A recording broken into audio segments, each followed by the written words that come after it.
A Swift Kicking Ass, episode 29. Welcome to a Swift Kicking the Ass podcast, hosted by lifelong friends Tom Stewart and John Curren. Today's episode is a special feature covering Robert Greene's 48 Laws of Power. Welcome, I'm Tom Stewart, and I'm joined with my lifelong friend John Curren. We've been friends since we were 4 years old, and that's probably about 45 years, right, John? Yeah, that's about right. I've lost 43. count, Tom. It's around there. It's over 40. Today we're covering Robert Greene's popular book, The 48 Laws of Power, and today we're on Law 16. It's use absence to increase respect and honor. According to the book, John, it's too much circulation makes the price go down. The more you are seen and heard from, the more common you appear. If you are already established in a group, temporarily withdraw from it, and you'll be more talked about, even more admired. You must learn when to leave. Create value through scarcity. That's it. Oh, okay. I was, see?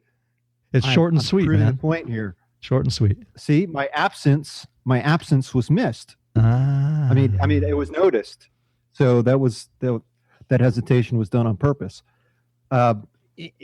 This chapter, I think, or this law really has to deal a lot with the haves versus the have-nots. If you have something, we tend to take advantage of it or take it for granted and not really realize what we have until it's gone. And I think that's true throughout the world, and we can see it in relationships. We can see it in material things. We can see it in many different aspects of our lives. Distance makes the heart grow fonder, right?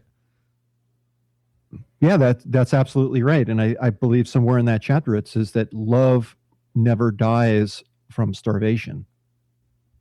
So it makes sense. If you're loved and you go away, in fact, I think death is a lot like that.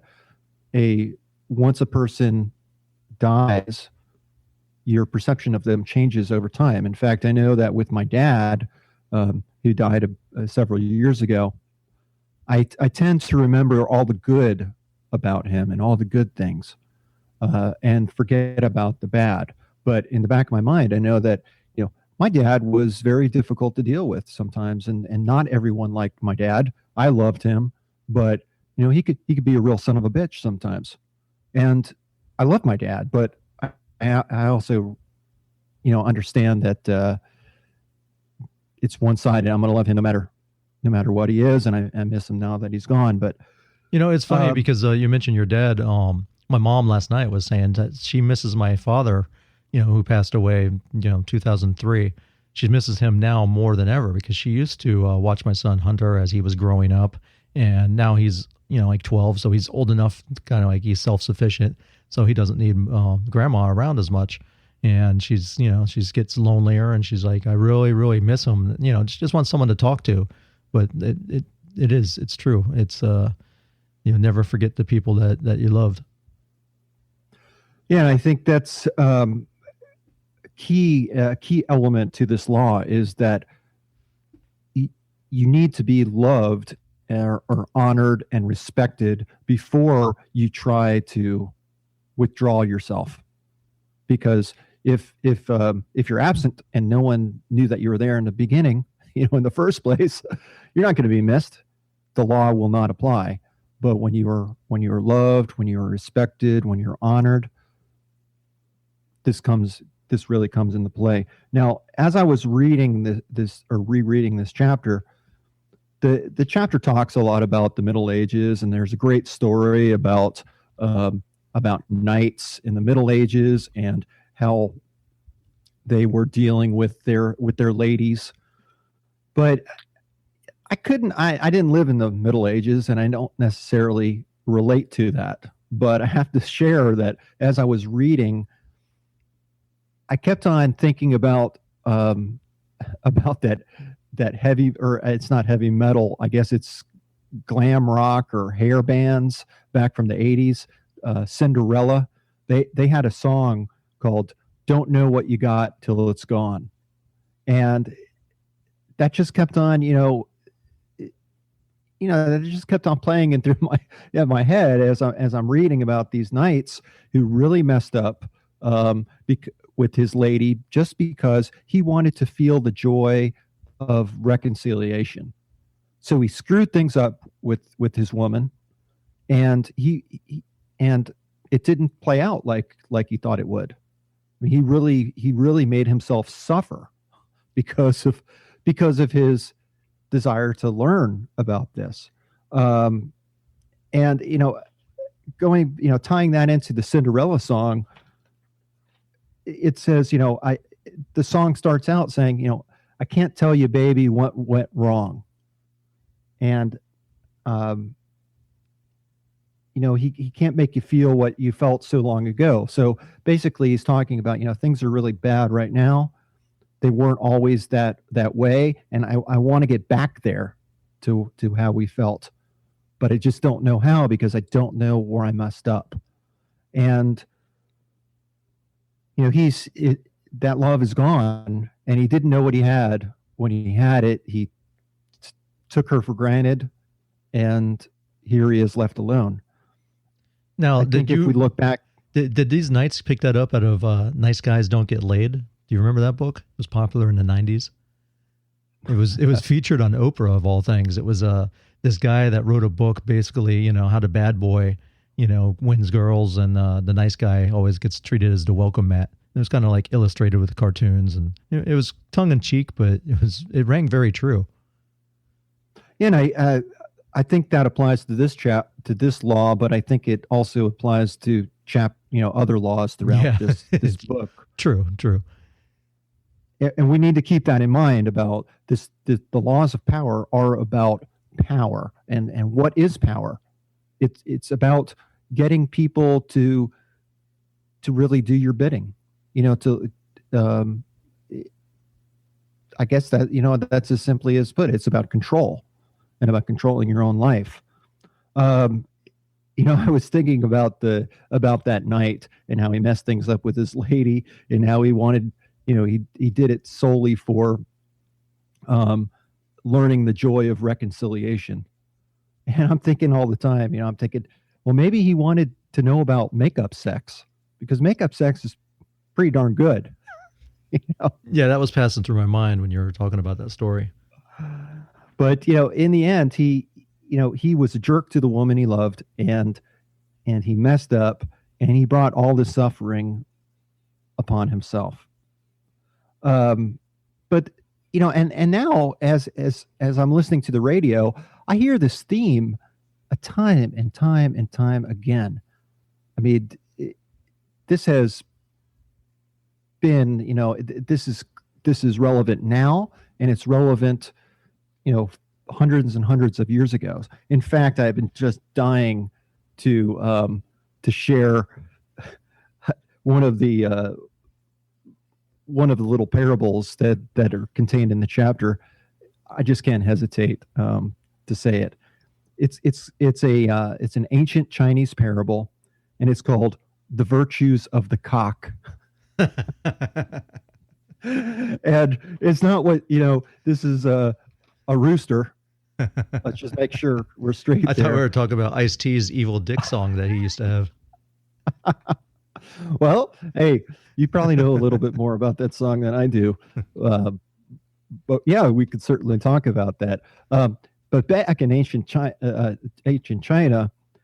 there's a parable that says, if I could be any animal, I would want to be a snow goose, because when a snow goose, what the hell is a snow goose? Well, I guess it's a very rare goose that travels and migrates, and along the way they would stop at these farms, and they would eat fish and turtles out of the farmers' ponds, and they really had no virtue, but they were so rare that people looked up to them. They really liked them. Now, the virtues of the cock, come in that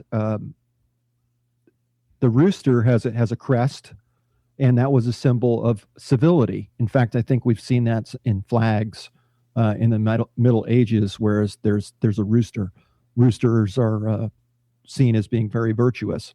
They have very powerful talons, which suggests strength and power, and they're daring to fight any enemy. They have courage, and they usually do this to protect their flock. I don't know if anyone's been on a farm, but roosters can be tenacious. Yeah, I see them. They run out in front of me when I'm driving down to Miami all the time. No lie, I had about 10 of them run in front of my car the other day. I saw a turkey today when I was driving. That's pretty cool. Just the strangest thing. They saunter across the road, their heads bobbing back and forth. I told my wife, I said, maybe I should have, sped up and hit it and we could have had dinner. I didn't do that.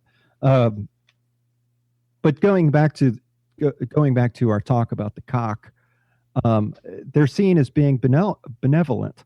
They're, I don't know much about chickens, but it said that there's an instinct to invite others when food is obtained. And I guess if you think about it, when you picture chickens and roosters, they're all kind of pecking at the ground and they're all eating. And the rooster isn't trying to chase the hens and the other chickens away from the food, which is true with a lot of other animals. There are a lot of other animals, say for dogs, for instance, are very, they're very sensitive about their food, and they don't want anybody messing with them, including the owner. And then the last virtue of the cock that we're talking about is punctuality, and it crows at sunrise, day in and day out. So, with all these virtues, it seems like they would be held with great reverence. I know I'm mispronouncing that, but held in high esteem. They're going to be looked upon very highly. But that night, if the farmer's hungry, guess who he's going to go get for dinner? He's not going to get the snow goose who has landed on his property and is eating his fish and his turtles and really has no virtues. He's holding that in high regard. But the rooster or the cock, who has all these virtues, well, you know what? That rooster's dinner. And why is that? It is because the rooster or the chicken is so common. They're domesticated, they can be raised, and they can multiply, and they're a food source, regardless of the virtues. And I think that's important for all of us to recognize. I think that we as human beings all have different virtues, but if they're very commonplace, or even if they're great virtues, if they're common, it doesn't matter in the world of power. You're not going to, and going back to what you said about good guys finish last or good guys don't get laid. That applies. All right, so let's take another spin on this, because it's basically scarcity, and this is used in advertising all the time. TV, radio, print. You see it. There's always 3-day sale. You'll never see this sale again. Black Friday.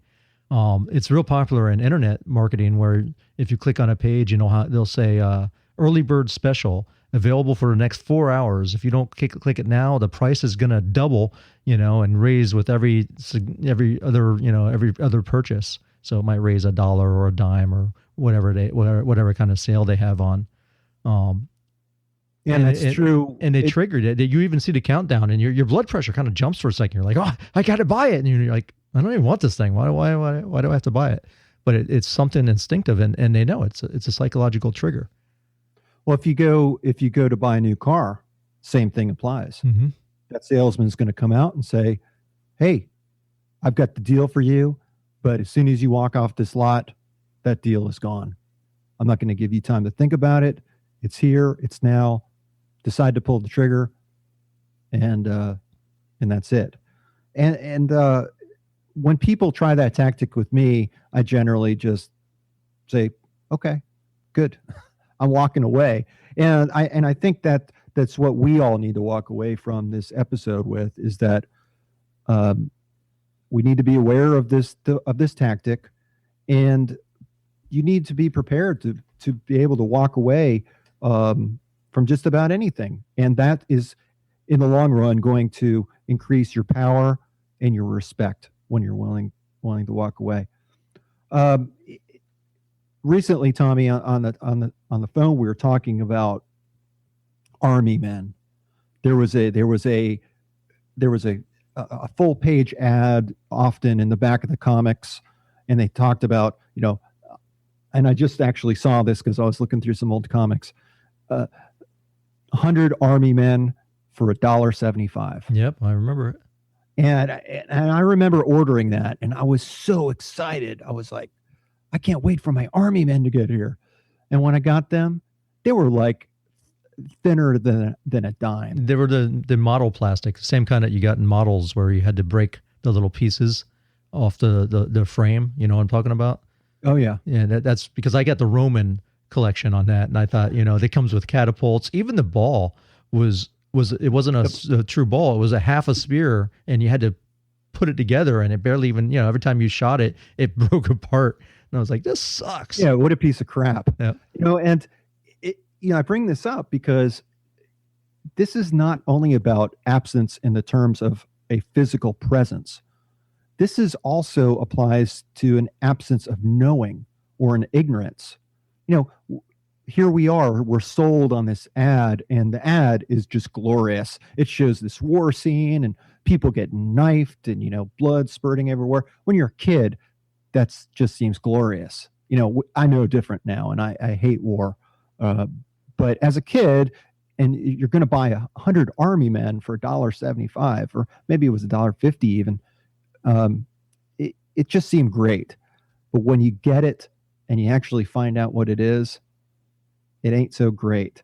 And that also plays into the middle-aged story with the knights too, is that, and that's how the knight really screwed things up for himself, because after he distanced himself from his lady, she came running after him, which was very much unheard of back in that time. And he started really second guessing himself and saying, do I really want this lady? She's not being very ladylike coming after me, and she loves me so much. And the fact is, I think that they loved each other, but they're being so stubborn and, playing those games. If she would have just let him go, he would have come back on his own. And eventually I think that happened, but it took some back and forth and a lot of suffering. Yeah, and in fact, he got chased by her guards, told never to come back. So anything else you want to add about this law, or or have we exhausted our content of being absent?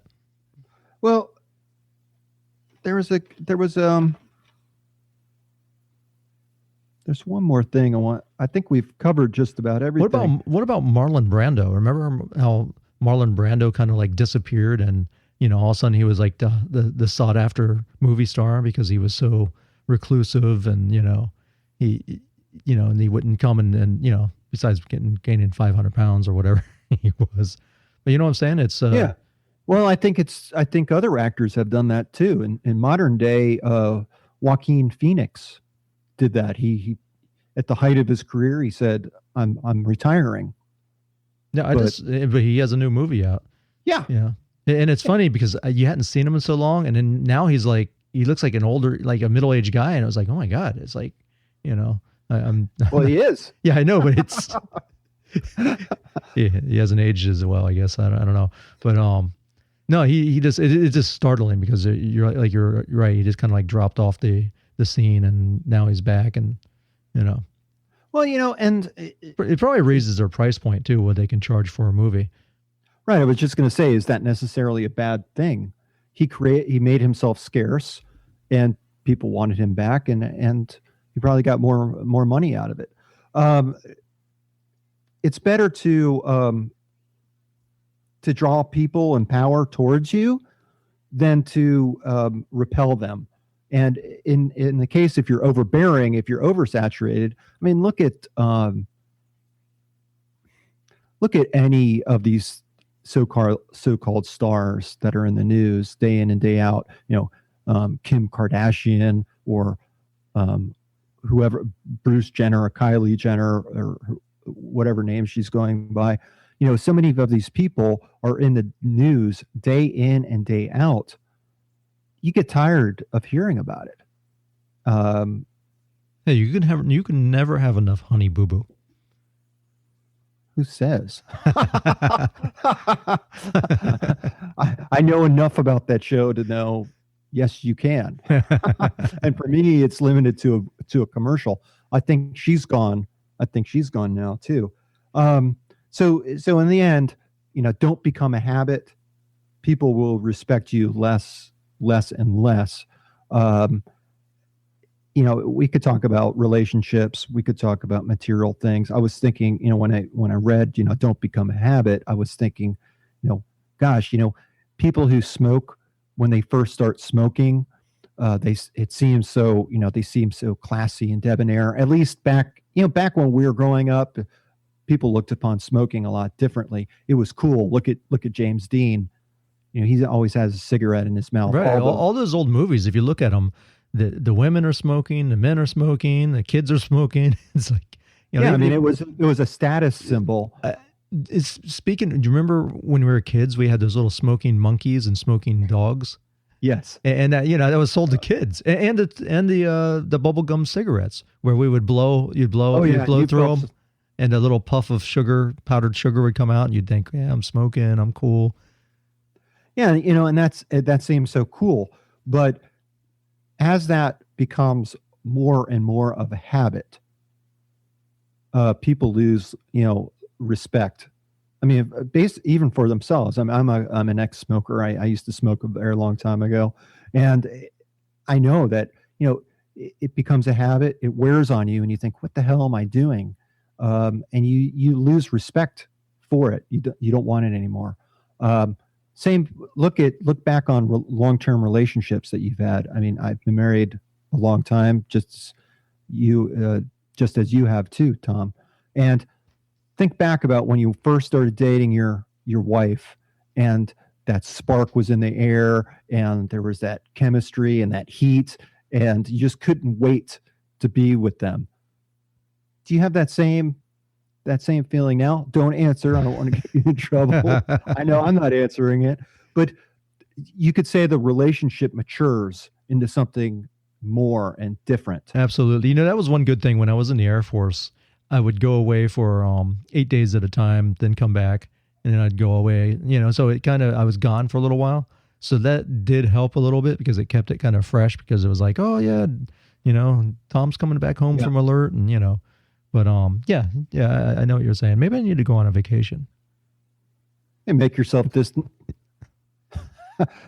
I'll come back and I'll look all hot. There'll be dishes in the sink, and somehow I think my absence will just get me in trouble. Yeah, I think so too. Although it might surprise you, Tom, you might want to try that, because I know when I've taken some trips away from my family to help with my family down in Florida, I came back and I was basically just suffocated by my kids, and even my dog was running up to me, and everyone was so happy, and just makes you feel good. What about when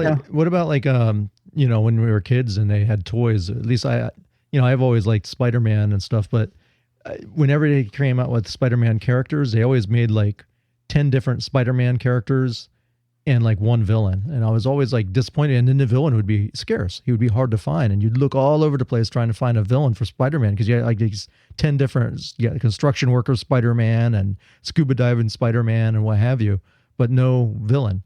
So they always made those guys scarce. And, so I would search all the Toys R Us and Kmart's and Walmart's or whatever the store was at that time. Yeah. And I was thinking too about I